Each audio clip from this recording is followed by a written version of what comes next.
Yes, Republican Mike Rogers, who served in Congress for 14 years and chaired the House Intelligence Committee, is running for an open U.S. Senate seat in Michigan that Democrats have held for over 2 decades. Well, joining us now to discuss everything we just heard from John Kirby is Michigan Senate candidate Mike Rogers himself, sitting right next to me. Mike, a lot to talk about. We just heard from John Kirby. Let's start at the southern border, the chaos and the mess that's down there. John Kirby was asked, did he believe that a terrorist from somewhere in the world is inside the United States? Well, how could they even possibly know? The Biden administration has done an atrocious job down there, and especially at keeping track of who the heck has come into our country. Well, you think about all that's going on in the Middle East. You think about the fact that we know that there's an increase in Iranian nationals crossing the border. The CBP tells us that. We know there's over 200 people they've caught on the terrorist watch list, and 1.7 million, by their estimate, what they call gotaways, meaning they never did get them in custody to identify who they are. Out of that 1.7 million, remember, if you're sent here to do bad things, your goal is not to get caught by the CBP. That means that there is highly likely that somebody who wants to do ill to the United States is crossing that southern border. This is a huge problem that they can solve pretty quickly. That's what's so frustrating about this. It seems to me that they simply just don't want to admit things that a lot of Americans see with our very own eyes. He said earlier, John Kirby said that there was no indication that Hamas has gotten their hands on any of the aid or would get their hands on any of the aid, particularly fuel going into Gaza.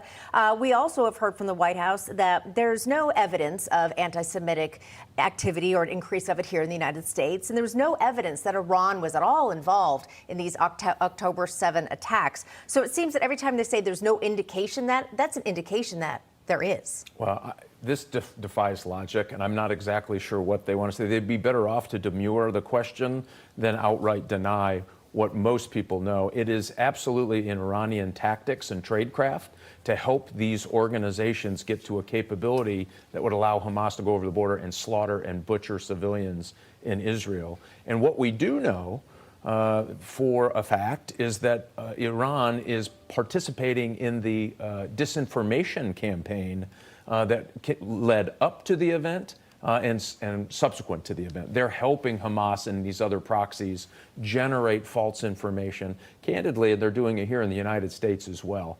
And so they do this on purpose. They're trying to influence public opinion.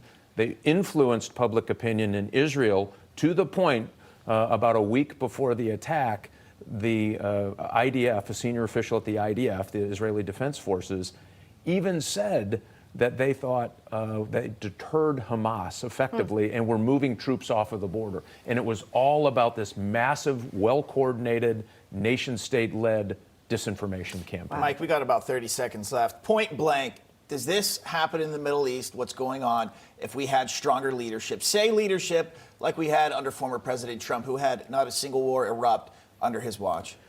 No, I do think stronger leadership. Remember, you want to be engaged, not entangled. The Biden administration has managed to get us entangled in this thing for a whole host of decisions, from energy independence. And remember when one of his first acts was to stop the terrorist designation of the Houthis, who just fired missiles into Israel. Very, very interesting. And again, a war on all fronts in Israel. Of course, the government saying, no, we want to keep it localized. We don't want it to get larger. But it seems like maybe they're too late. We certainly hope that they can control it, though. Well, we hope so. There's a lot of firepower. Give them that. You're going to need all of that firepower. And once you tell these proxy groups don't do it, you have to do something about it. You can't let them continue to fight. Very well said. All right, Mike Rogers, thank you so much. And again, I like how you said engaged versus entangled. Very smart words.